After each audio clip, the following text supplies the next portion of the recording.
بینەرانی عزیز و خۆشەویست، جوانترین و گەرمترین سڵاوێمە بەڕێوەبەرانی تەلەڤیزیۆنی پەرتۆ، تەلەڤیزیۆنی حیزبی حکمەتیسان پێشکەش لە خدمەتانان بۆ پێشکەشکردنی بەرنامەی ئەو خەوتووی تەلەڤیزیۆنی پەرتۆ. لەم بەشە لە بەرنامە داوەتمان کردووە لە سعید یێگانە ئەندامی کۆمیتەی کوردستانی حیزبی حکمەتیس قسە و باسەکەین سەبارەت بە تەسمیمی شۆڕای عالی کار لە رابطە لەگەڵ بە ئیسلاح ئیزافەکردنی دەستمزدی ساڵی 1402. پێشەوەی پرسیارەکانم مارەسە بکەم، سعید یێگانە گەدەنگی منە بیسی بەخێربێی بۆ ستودیۆی تەلەڤیزیۆنی پەرتۆ. زۆر سپاس دەکەم. سڵام هەیە بۆ ئێوە بۆ بینەرانی تەلەڤیزیۆنی پەرتۆ. فەرموون. زۆر سپاس بۆ تۆش. سعید یێگانە وەکو ئاگاداری لەلایەن شۆڕای عالی کارۆ بۆ ساڵی 1402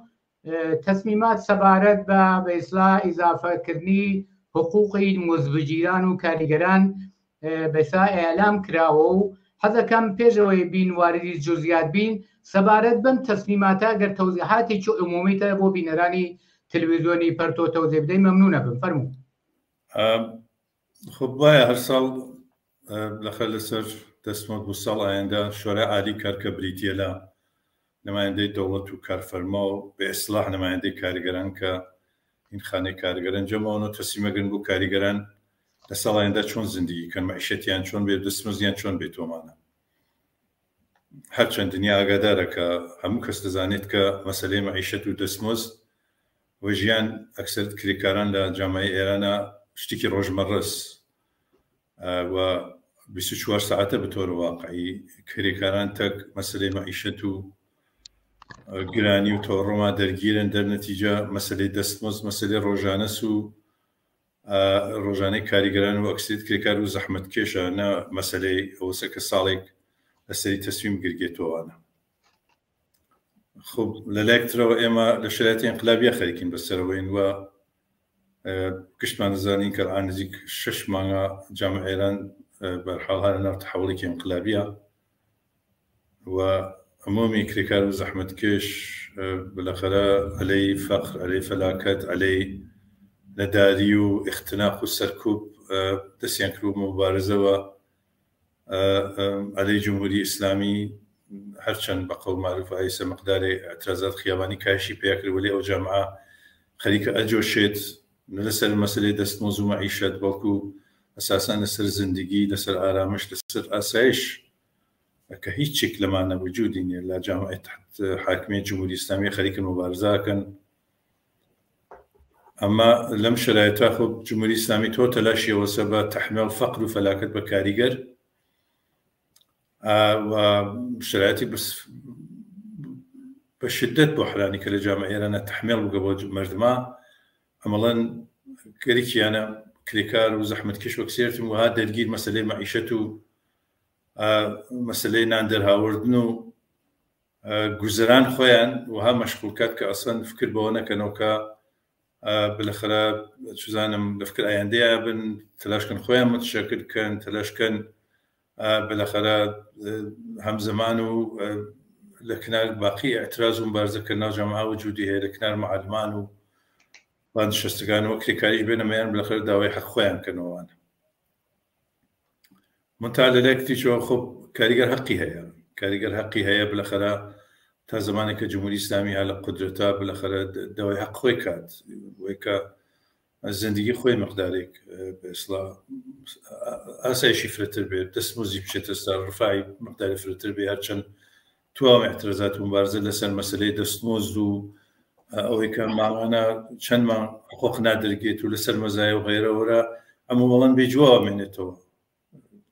تواو ئیعتیساب و مبارزاتەکە کردێت جمهوری سناوی گوێ نادا، بەڵکو تۆ شاهدەوەیتە کە ڕۆژ بە ڕۆژ مەسەلەی بحران و چوزانم گرانی و تۆڕم ئەمەڵە خەریکە فشار بەسەر کاریگەرە فرەتەوێتەوە، زیندگیان فرەتر بە ئیسلاح بە نابودیە کێشکێتەوەمانە. لەم شرایەتە کامەڵەن بحرانیە کە ئەم گشتە گرانی و تۆڕمە سەلعان مەسەڵەن شۆڕای عالی کاری ساڵ تەسمی گرگە 27% ئسمەن بە خۆ کاریگەر ئیزافە بگری بۆ فەراموشی ناوی بکەین کە ساڵ گوزشتە وتیان هەرم شۆڕای عالی کاری تەسمی کرد 54.7% بە کاریگەر ئیزافە ببێت، بەڵام لە ئاخرەوە حتا بە ئەترازات خودی کاریگەران توانیان تەحمیلکە بە کارفەرما و ئەمانە کە 10% حتا لە حقوقیان پێیاندا. و باقیکەی ئەمەڵان پای ئەجرای نەچوونەوەوانە لەنە گەرەکمە بێژم حتا ئەوە شتێک کە شۆرای عالیکار بەسڵا حتا لە محدودە خەریکە تەسلیمەگرێت و ئەعلامێکە حتاوانیی ئەجرا ناکردیوە هەر کارفەرما سەرمایه‌داری بەمێل خۆی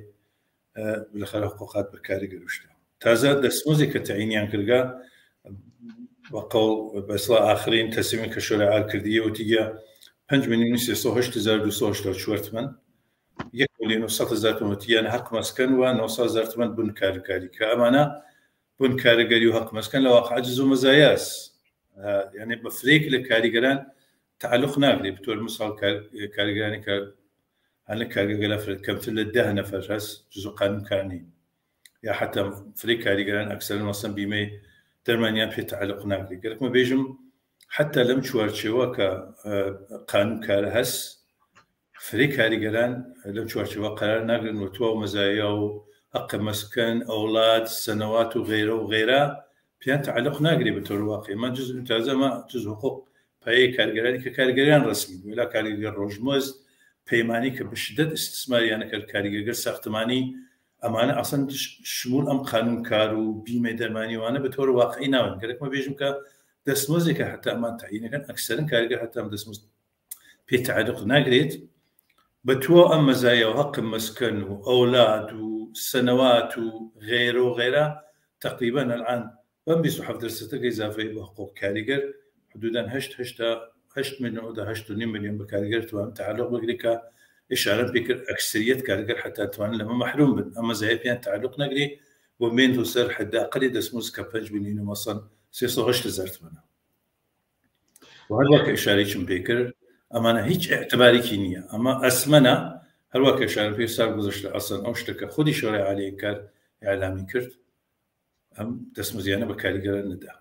وحتى الشريان كل سبب 10% 15% پێ بدەن منتها 27% دەشرایەتی کە هەست کە الآن تەوەڕن 50% طبق ئامار خودی دەوڵەت وحتى مەیدانیەژن 70% مەیدانی بۆ معناکە ئەو شتەکە کە نیاز ڕۆژانەی مردمە خۆراک و ئەوەی مردم ژیانی پێوەکان بە تایبەت تەبەقەی خوارجامە تەبەقەی کاریگەر فەقیر و هەژارەوانە کە زیندگیان بەم شتێک ابتدایی ئەوگزەری تۆمانە ئەوانە 70% لە واقع تۆڕ مەیدانی و ڕۆژ بە ڕۆژەم تۆڕمەگەرێکی خەریفرەترێتەوە و نکتەی تر ناوی فەراموشکن کە دەوڵەت ئەمدەن خەریکە بە گرانکردن ئەجناس و ما يحتاج ئەومە ئەو شتەکە کە نیاز و مردمەسە خەریکە لەم تەریقەوە بێسڵا کەمبوت بێسڵا پوڵی خۆی خەریکە جبرانەکاتەوە کەمبوت بێسڵا و بەرنامەگەر ساڵانەیانە کە ئێکاتە چزانم سەرف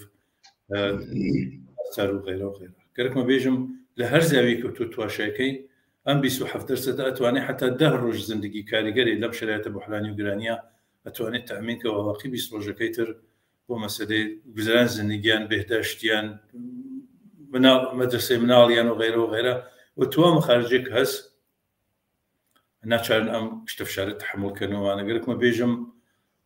بەم 27% نەوەی کە تەغییری لە ژیان کاریگەر و گوزاران زندگی ومعيشتك أكثريت كقاركيد وزحمة كيشا بوجوناني بلكو باتوجب أوزاي بحراني كريرا عز الروج بالروج لواقع مشارة بسر سفري كارجر وزحمة كيشا فرتريتو لنتيجة أمانة كوميكي كابا كارجر بلكو بإصلاح لم شريته بحراني فرتر شار بسر كارجر وزحمة كيشتيرت زور سپاس بۆ تەوزیحەکانت سەیدێگانە تەوزیحاتێکی مفەسەلت دا با تۆزی بۆی خۆی ئیشارەت کرد ئەلبەتە هێشتا 27% قەتعی نییە باز لە 20 تا 27% کرێکەویش دەکەوێتە ناوە و کۆریدۆرانەی کە معلوم نییە ئەمە کەی دەستی ئەم کرێکار و زەحمەکێش و مزبوجیران ناگرێ بازم 27% دەکرێت کە حقوق ئیزافە دەکرێت لە حاڵێکا لە تەوەڕوون لە 44% تا 51% بە قەولی معروف وەختی ئەمە گەر ئەم 27% ئیزافە کرێ کرێکار و مزبگیر هەمیشە هەشتی لە گرێوی نۆیەتی ئەمە لە حاڵێکە لە باشترین حاڵەتە کە ئەم ئیزافە دەستمزدەش بەو کەسانەی کە کارەکردن و کار دەکەن و کاریان هەدە و دەستمزدیان هەدە و بەسا شاغڵن بە قەولی تۆ ئیشارەت پێکرد ماکس حەدێکسەرەکەی کاتە 8 ملیۆن ئەمە لە حاڵێکە بۆ کەسانێک کە کارەکەن ئەکا 8 ملیۆن دەستمزدی یا دەرامەدی 10 تا 12 ملیۆن لە ژێر خەتی فەقرا باسەکرێ وای بە حاڵی ئەو کەسە و ملیۆنا و هەزاران و ملیۆنا کرێکارەی کە کاریان نییە، دەرامەتی سابتیان نییە، منداڵیان هەیە، چۆن لەم جامعەیەک وڵاتێکە لەسەر زەخایری سەروەتی پێنجمی کشوەری سەروەتمەندی دنیا خەوتووە، وەختی کۆمەک بە جەریانای ترۆریست و حیزب الله و شاخەهای ڕەنگاوڕەنگی حیزب اللهی بێ قەید و شەرت چەمەدان ملیارد کۆمەکە کرێ، بەڵام وەختی بە کەسانی شەریفی ئەو جامعە کە کۆمەلگا دەچەرخێنن ئاوا دەرسەد و قەترەی دەستمزیانی ئیزافاکەن. کرێکاران جامعەی ملیۆنی تەبەقەی کاریگەر و مزمجیری ئەو جامعە لە مقابل ئەم تەسمیماتی دەوڵەتی وحشی سەرمایه‌داری دەبێت چه عەکسولعەمەلی نیشاندەن. با تەوەجێ بەوەی کە خۆشت ئیشارەت کرد بە فەزای ڕادیکاڵ و ئینقلابی و ئاورێکە لە ژێرپای جمهوری ئیسلامیە کراوەتەوە تاکەی بێت تەمکینکەن بەم قەترەچکانی سیاسەتی دەستمزدی جمهوری ئیسلامی. دەزانین چۆنە بالاخەرە ئینسانێک کە کارەکات زەحمەتە کێشە ڕۆژانە بالاخەرە بۆ ئەوەسەکە زندگی تامین بێ، آخر مانگ تێت ئەشێت کرایە ماڵ بدا، ئەشێت سوزانە پول دەرمانی تامین کات، ئەشێت پول مەخارج مەدرسە مناڵەکانی تامین کات. بالاخەرە ناچارە ئێعترازکە، ناچارە مبارزە کات، حتا تا زمانێکە بالاخەرە جمهوری ئیسلامی لە قودرەتا بێت بالاخەرە مەجبورە بۆ ئەوەی کە معیشەتی باشتر بێت، کە ژیانی باشتر بێت، گوزارانی باشتر بێت، تەلاش و مبارزە کات و ئەم تەلاش و مبارزە بە تۆر واقعی ڕۆژانە ئێدامە هەیە لەلایەن کرێکاران و لەلایەن زەحمەتکێشان و سوزانم لەلایەن ئەو کەسانەوە کە بەرحاڵ گوزەران و زندگیان بە فرۆشتنی و کاریان ڕۆژانە گوزاری، وەکو کارگەر ساختمانی، وەکو کارگەری پەیمانی کە سەب ناچارە بڕێتە دەرەوە نیروی کاری بفرۆشی بۆیە کە بالاخەرە لەسەرمان خۆقێکی بێت و زندگی تامین بێ، کرایە ماڵت دات و غێرە و غێرە. منتەها تۆ لە جامعەیەکە خەریکی زندگیەکەیت، ئەوڵە هیچ کەم لەوانە تامین نییە، سانێنی هیچ نۆرم و قانونی لەو جامعە جاری نییە کە بالاخەرە تۆ ئەگەر خەریکی کارەکەی سەر بۆش بواقع حقوقت بدرگێت لە فرێک مەراکز تۆلیدیە، لە فرێک کارخانە و چوزانم کارگا و غێرا و غێرە وا بووگە 2 مانگ 3 مانگ لە مەعادنە کاریگەران وارزاکەن بۆ 4 مانگ خۆقیان پێ نەدرێت. یعنی هیچ نۆرم و قانونی لەو جامعە نییە. بە زمانێکیش ئەو کاریگەرێتی ئێعترازەکات ئێعتسابەکات لە مەقابڵی و سەرکوب و چوزانم بەرخوردگەل ئەمنیەتی و ئەو شرایطە بسیار ئەمنیەتی کە لە کارخانەگەلا بە وجودیان ناوەرگە بینێ لەمەوەبەر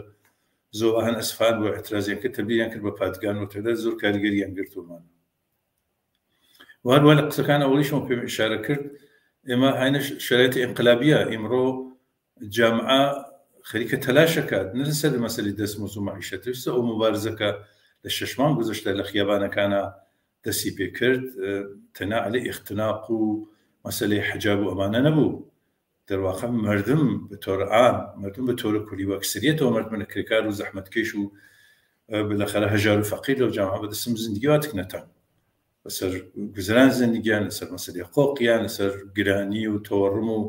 لەسەر ئیختناق و سەرکوب. بۆیە ئەو جامعە ئەجۆشێت و دەستی گرگە بۆ مبارزە و ئەمانە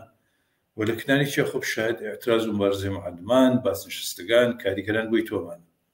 منتها حقیقەتەوە یەک حقیقەت هەیە خودی ئەم 6 مانگە نیشانیدا کە ئەگەر جامعەی ئێران لە کرێکارە بیگرە تا زەحمەتکێش، تا ژنان، تا جوانان، تا هەموو کەسێک لەو جامعە، ئەکسەریەت ئەو جامعەکە بەدەست فەقر و فەلاکەت و چوزان بە تەنگ هاتکن واقعاً جەهەنەمکیان بۆیان دروست کردە، چارێکیان نیە جزەوەی کە لەو شرایطە عبور بکەن. بالاخەرە ئێمە بارها لەم تریبونە باسمان کردگە حقیقەتەوە یەکە جمهوری ئیسلامی بۆ ئێدامەی بەقای خۆی بۆ حیات خۆی تۆ تەمەرکوزی هات لەسەر ئەوە بەلحاز ماڵی خۆی تامین کات، نیروگە نەزامی تامین کات، نیروگەل بەسیجی تامین کات، لەباس شخصی تامین کات. و لە 43 ساڵی گوزەشتە واقعاً تۆ سەرمایەکی لەسەرمەدانا بۆ ڕۆژێکی ئاوا کە بالاخەر وەکو ئەبزار سەرکوب بەدەستی بچێتە گشت جامعە و بچێتە گشت مردم و ئێعترازی سەرکوب کاتەوەمانە. و جمهوری ئیسلامی ئەلعان نەئەتوانێت و نەگەرێکێ لە واقع ژیان مردم دروست کات. ئەوە شتێکی زۆر ئاشکراست. 1001 دانە تەرح تێرن خودی دەوڵەت، نەتەنیا دەوڵەت ڕئیسی دەوڵەتگەر قەبلی چۆمانە نەوەی کە بێهودی لە اقتصاد و لە معیشەت ئەو جامعە بۆ وجودنا بەڵکە ڕۆژ بە ڕۆژ ئەوزاع بۆ حەرانیترەوێتەوە، هەر تەرح و بەرنامێکیش تێرن بە بنبەست و بەڕوێت دەرواقع بەدەلیلەوەی کە خودی جمهوری ئیسلامی نامەشروعە بەخاطرەوەی کە جمهوری ئیسلامی نە لە داخڵە بەڵکو حتا لە دەروێشە کەسی دیان خەیری پیانانێت من زەوی بووگەسەوە بالاخره تۆ لە جامعەیەکە حتا وەکو کشوەرێکی سەرمایەداریش کە لە دنیا مەرسومە تۆ گەرەکۆ بێت بالاخره ژیان تامینکەی شغڵ تۆلیدکەی ئیمکانات اقتصادی بە وجود بێت تۆشێ رابطت بێت شرابتێکی حەسەنەت بێت بتوانی سەرمایە گوزاری بکرێت بۆ سەرمایە لە گردشە بێ سەرمایە تۆلیدکە کار تۆلیدکە شغڵ تۆلیدکە حتا لە چوارچێوەی جامعەی سەرمایەداریە کە جمهوری ئیسلامی بە نەزەرم فرد دواتر لە مۆزیەتە هەست نەبوت خودی ئەو مەرد مقابل قبوڵان نەبوو ئەفکار ئەمە میلەتە دنیا نەبوو حتا دەوڵەتگەل ئەم گشتی کێشە و هێنا لەسەر حضور جمهوری ئیسلامی لە دەرەوە توریزم و غیرە و غیرە و گشتە سەر ئەمە لەسەر لە نەتیجە هەروە کە ئەشارەم بێکرد بالاخره کارگەر حەقیە مبارزەکە حەقیە اعتراضکە اعتصاب بکە بۆی کە ژیانی باش بێت منتەها یەک واقعیەتەس ئەویش ئەوەسەکە تا جمهوری ئیسلامی بێ زندگی مردم هەرەمەسە ئەمە زۆر ئاشکرا و زۆر ڕۆشنە جمهوری ئیسلامی بێ تا زمانی که جمهوری اسلامی به وضعیت معیشت و اقتصاد مردم هەرەمەسە تا زمانی که جمهوری اسلامی به اعتراض هر کسی اعتراض کرد سەرکوبی یەکەن دەستگیری یەکەن شکنجە یەکەن زیندانی یەکەن ئەم ڕژیمە لە نظر مردم ئێران و لە حداقل ئەتوان بێژم ئەکسەریەت مردم ئێران کرێکار و زەحمەتکێش و ژنان و غیرە و غیرە مەشروعیەتی نەماگە بوو ئەم 6 مانگ گوزەشتە کە مەبارزە و اعتراضی دەستی پێکرد دەها کەس گیانیان لەدەستا هزار نفر خرياق زیندان دقیقا نسر مسا كأو جامعة بو نتيجة كأشيت للجمهوري الإسلامي عبوركا تا زماني كجمهوري الإسلامي بيت وزلما باشر ناويت وزور خلافتر وروج خلافتر بوغا تو باشر قراني وتورم كساعاتية أصلا هيش كنترولني أرزش بو مرتب تيتخواره ونسبة با أرزش باقي فولا كانتر ومعنى بقول خويا نجلو مردما بالريال حقوق قرن با دولار خليكن خرجكن وتا زمانی که ئەم ڕژیمە بێت ئەم وەرسەبە قەرارە باشتر نابێت و خراپتر بێت ئەمە دنیا زانێ خودی ئەو مەردمیشا زانێ ئەو کریکاریشا زانێ کە ئێمڕۆ خەریکن تعینەکەن بێ 27% دەستمزدکە گۆشێک بچکیش لە زندگی ناتوانێت تامینکە لە مشکڵاتی ناتوانێت تامینکە لە مەعیشەتیی ناتوانێت تامینکە لەنجا ڕێگەیەک نەماسۆ بۆی کە کرێکار بڕێ بۆ دەستمزدی بۆ حەقی مبارزەکە معلومە وەتا حتا بۆی چە دەبێت متحد بيت حتى لسد مسألة اعتراض كان بيسو حفت تسمس بيجي تورم 50% توشي 50% بتور واقعي حقوقهم بيتصر تبتواني تناسبي إيجاد بين الزندگي منها بتوم كريا مال وهموخ مخارجكم برداقت كموانا دبي حتى بويش متشكل مبارزة كان تحت دبي حتى بو مبارزة كي سلاسلي كان حتى قال كي بدستموز واعتراض بمدستموز بكاتب محور مبارزة خوي أم ست لمبارزة واعتصاب بنظر ناتواني جواب ناتواني حتى الدولة وادار كات فشاري بو بيري كما صند اسموزا كان بو تسر نجي ريقيق نماواسوكا لكنار باقي اعتراضات تيو كاريجريج دبي متشكل ترو متحتر تثبت واخن حساباتك زور وسع تروا واتواني نقش افاكا بطور واقعي ومن انتظاري شرز تبقي كاريجر قدرتمند بميدان بيت بنظر من اتوانيت تناسب قوات تغيير با اتواني مسيل مبارزة تغيير بدا اتوانيت تناسب قوات بنفخوي أو توقع كان خوي من أفجنان الجماعة تعيبدا وأما انتظارك بنظر من أتشيت ككاريجري مرة نتنيا لسر دسموز بركو شقات عن تربية ميدان ولقد نقش خوي فاك زور صعبته كان سايدي كان وقت ما زورنا ما واحد كان برسياري كتب كم تو إشارات بكر بموضيعنا بس أمانه حاكميتي 44 سالة جمهوري إسلامي لم 44 سالة دا بدقيقة وساعات نشاني دا وهيج نزيكايتي وقرابتي كي لقل منافع وخاص ورفاه وأمنية وأسايشي أو كومالغانية حد أقل حفتها 80% يو كومالغا منها يواني كخوان جوري قو سيستمي جمهوري إسلاميان راقرتو دخون وزندگي لاكسريان هذا بقولي معروف لما قابل بالأخرى جمعي مليوني يا 10 مليوني خلشي أو كومالغا شاغرن وكاريگرن وحقوقيان هذا بإصلاح كاريان هذا مليونها إنسان شغلي آزاديان هذا درس فروشن ببدبختي أو جيانا نالبار والرشي خوان دقزرينا بالأخرى خلشي كومالغا إيراني بمجيشتون كواقعا تا جمهوري إسلامي رو جوريتو باسكر تا جمهوري إسلامي ساعات زيادة لقدرة به نقوز أكباشترنا به خرابتري جبه مادام ئەمەیان لێ ڕۆشنە وام ئەتراز و مبارزەشەدا ئایا تەنیا وەزیفەی تەبەقەی کاریگەر ئەو بەخشەی وا کاری هەیە و لەگەڵ دەستموزی کەم و زۆر سەرکاری هەیە ئەرک و وەزایفی ئەوە یا ئەرک و وەزایفی ئەو ملیۆنها خەڵکەشن کە ڕەنگە ڕەبتیان بەم 27% ئیزافە دەستموزەش نەبێ لە مقابل ئەم نابەسامانی و ڕەشی و گرانی و هەژاری و نەداریە وەزیفەی ئەم 70% خەڵکی ئەو کۆمەلگا کە دەزانن جمهوری ئیسلامی هیچ کارێکی مثبت بۆوان ناکە ئاخرین تەسمیمیان دەبێت چی بێ چی زەروریە دەبێ بیکەن ضرورەتی بە نەزەر من ئەدامەی مبارزەس هەر ئەو شتەکە لە 6 مانگ گوزەشتای مەشاهدی بووین اعتراض و مبارزە و ناڕزایەتی دەبێت تبدیل بێ بە قدرەتێکی متشکل لە جامعەی جمهوری ئیسلامی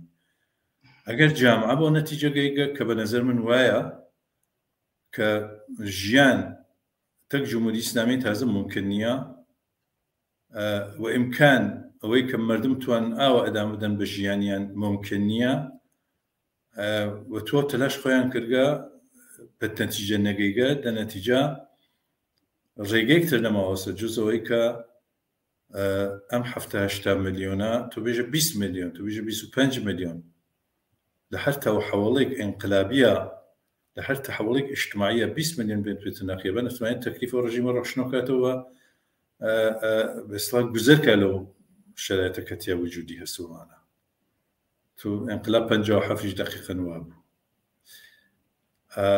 لە نیچە نەبوو کرێکە نەبوو ژن نەبوو جوان نەبوو هەموو کەس لەو جامعە ئەکسەریەتی ئەو مردمە کە گرفتار بوون بە تۆڕە واقعی ژیانیان معیشەتیان گوزەرانیان ئازادیان هەموو شتی کە لەوە ژێرپانراگە 43 ساڵ ژێرپانراوە چارێکنی جزەوەی کە بالاخره ئەدامەی مبارزە و ئەم 6 مانگ مبارزە بە نەزەر تەجاربێکی زۆر هەنگۆفتی بووە و مردم پێشڕەوایی زیادیان بووگە درستە جمهوری ئیسلامی هێشتا هەلە قدرەتە هێشتا ئەگرێت و ئەبڕێت و چزانم ئادەم ڕوایە کات و هەنە کشتمانە هەز ئەمە تەنیا ئەبزار جمهوری ئیسلامی بووگە لە توول عمریا تا ئێستا و ئیسەش بە تۆ قدرەتی و بالاخره و حفظ ئەم نەزامە و چزانم بۆ ئیدامە حیات خۆی لە هەرچی ئەبزار سەرکوبی ئیستفادەکە و خەریکە ئێکات منتخب على رغم وانت أبينيت أو مبارزة اعتراض وجودي هز أو ديوار وحشة تشكياق أو ترس تشكياق تشل درون زندانة تشل دروي زندانة خانوادي جيان بخت كان زور باشكرا قساها كان وهيك أو مرد واقعا بو نتيجة كان أم رجيم الرفتانية أم رجيم أشي برويت يبقى بتور واقعي شي تشكي نماغا تو بنظر من الرجيم يجي بشدة المادة بشدة بحراني تو شاید مثلا سکان خامنه‌ای که یا باقی سلانتری و معنا به طور واقعی هم رژیم شکیاگا و قل کردیه ریشو پشمی رژیاگا و تنی ابزاری که الان بدسی واقع هر اما زری به قول معروف و سرکوب و اختناق و مانسا و امیش این تجواب کنیه و به نظر من مردم قبولی نکن هلم شرایط اختناق مردم اعتراض بیان کن و مبارزه خویان کن در نتیجه توجه به خودی هم مردم حالا گره تو خوب 6 ماه گذشته شاید اعتراضات تو دیوسی بود دەبێ ئەمەدام پێیەکەوە قدرەتمەندتر متشەکلتر بێنە خیان بەقەرە ئەم 6 مانگشە تجاربێکی زۆر گەورەی بووە هەروەها تو سەنگەگەری فرەحەت هیناون تو تماشا و جامعەکە ژنان بێڕوسەریەکەن ئەمەڵەن مەسلەی پارتای جنسی مەسلەی حجاب ئەمەڵەن شکانیان بە تۆڕە واقعی تەحمیلیان کرد بە دەوڵەت جمهوری ئیسلامی خۆ کارگەرانی لۆ لاواتوان بە نەزەرم بە احتسابگەر گەورە بە احتسابگەر قدرەتمەند سەراسەری متحد بە نەزەر من ئەتوانن گەورەترین تەسیریان بێت لە ڕەوەندەمە ئینقلابە كالآن جاري لإعلانه تلن تناسب خواب بطور واقعي أوسك تو مثلا فرض كان نفط بتروشيمي خودروسازي معادن برحال ويكن نفس اقتصاد هم دولة سوا زندگی بواگذاری اقتصادی بواگذاری اگر هفته 10 روز واقعا السابع ممكن مراجعه وان بنظر من صندوقون كافر راحت تجارب تاريخي شز انقلاب 57 شباب دانشا ريگيك نماسو بنظر ريگيك نماسو خودي عمر میچازان جزويكا بالاخره تو تلاش خویان بکن به هر شوری بویانه که اعتراض کن اعتصاب کن معلمان بازنشستگان به طور واقعی کشتی چند هر نمیانه منتها امانه کشتیش سراسری تربیتو متحد تربیتو تا یکبتوان تکلیف خویان تکم رژیم روشن کن زۆر سپاس سەیدێکانە وەختەکەمان تەواو بووە زۆر سپاس بۆ تۆزیەکان و بۆ بەشداری لەم بەشە لە بەرنامەی ئەوڕۆی تەلەڤیزیۆنی پەرتۆدا سپاس بۆ ئێوەشمان. زۆر سپاس. بینەرانی عزیز و خۆشەویست، بەم جۆراتینە کۆتاییەم بەشە لە بەرنامەی ڕووی تەلەڤیزیۆنی پەرتۆ. داوەتەکەم بیناری ئیدامەی بەرنامەکان بن. کات و ساتێکی خۆشتان بۆ ئارەزوو.